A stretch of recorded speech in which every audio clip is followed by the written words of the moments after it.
the chairperson, Greg Brockman, wasn't even involved in the decision. And as far as I know, that's unheard of in a traditional governance setting. Brockman later announced that he'd be stepping down from the board, and then he quit the company altogether. And at that time had joined Microsoft. I don't know what he's up to this morning, because maybe the whole thing is just when in my early days of engineering and coding, there was always a file called .rollback, which was a big file, a software file of the thing before you made changes. And I think they really rolled out the .rollback software. But anyway, the board didn't keep investors abreast of the news. And, although they weren't obliged to consult with OpenAI's major investors, just not getting their buy-in didn't really do them any favors. And as I said, Microsoft put 13 billion into the company, and other investors are the who's who of the investing world. There's Thrive, Khosla Ventures, Tiger Global, Andreessen Howard, Sequoia, K2. I mean, it is literally the who's who of that place in Silicon Valley. What's it called?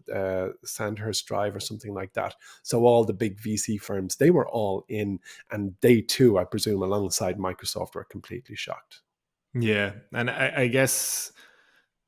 Well, let's talk about the structure for just a second. So basically, OpenAI's ultimate goal is to become a non-profit. Yeah, that's right. That's like a very quick summation of it. So I think the structure now is that Microsoft will eventually own 49% of the company, Yeah, that's and right. then it'll run through until a certain point, and then it eventually becomes non profitable. And I think that's a self awareness of what they're doing in terms of AI and its applicability in the future, and why it should be almost a public kind of asset rather than being held in the hands of for profit Mm, businesses. And that self awareness of, well, we're really sitting on something huge here, is mm. probably what fed into this as well. And maybe looking at Sam Altman when he did the famous Investor Day, and he was showcasing off all the ChatGPT new functions and stuff, and the commercial side of things really spooked people as well. So you can see why, in a sense, that the board members got spooked, especially considering where they're coming from. A lot of them are scientists. They're not there Mhm. to kind of nurture the business side of things at all. But to do it in the way they did it really, really exposes them, and probably takes a number of steps back in terms of their goal and mission as well. I think a lot of people were saying Yeah. this will probably give Sam Altman a lot more power.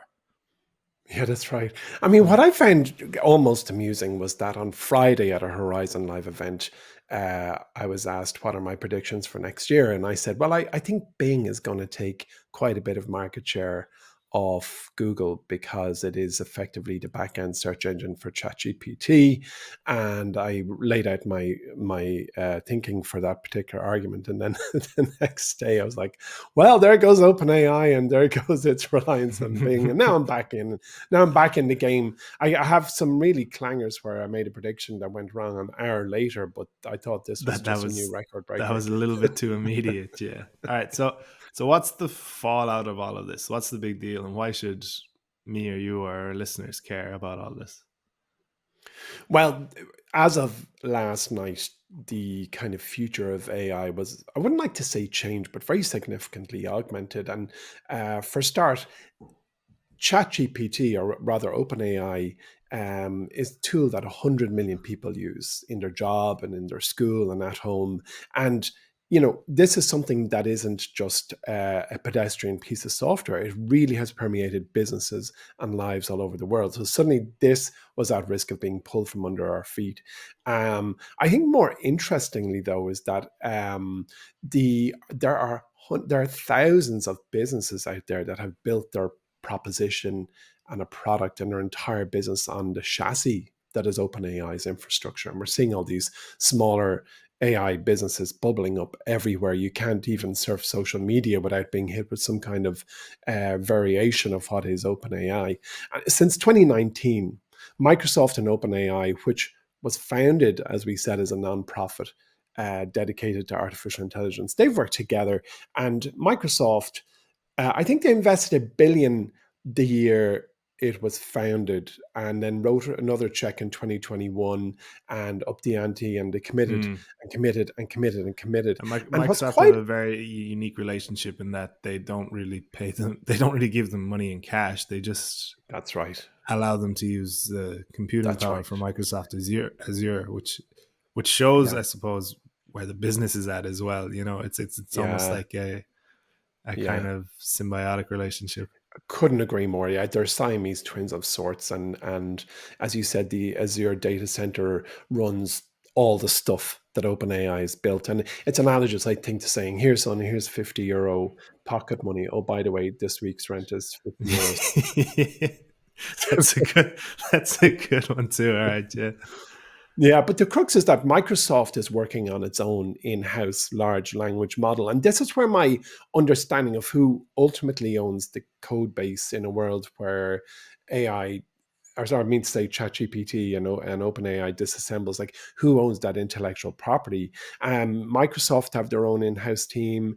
The thinking as of last night was that if everyone at OpenAI jumps ship and heads to Microsoft, they're going to abandon the world's largest language model.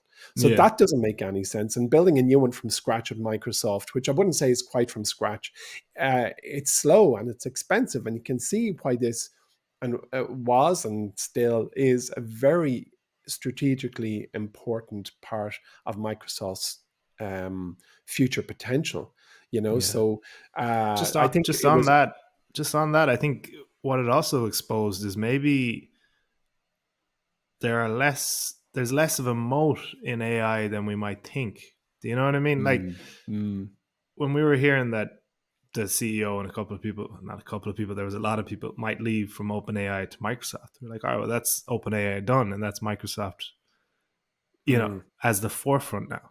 And I know that that's the right. companies are so close, and it's tough to say moving from OpenAI to Microsoft, but in thinking along those lines, what if Google tomorrow gave Sam Altman an offer he couldn't refuse, and now Sam Altman's working for Google and Mm, DeepMind?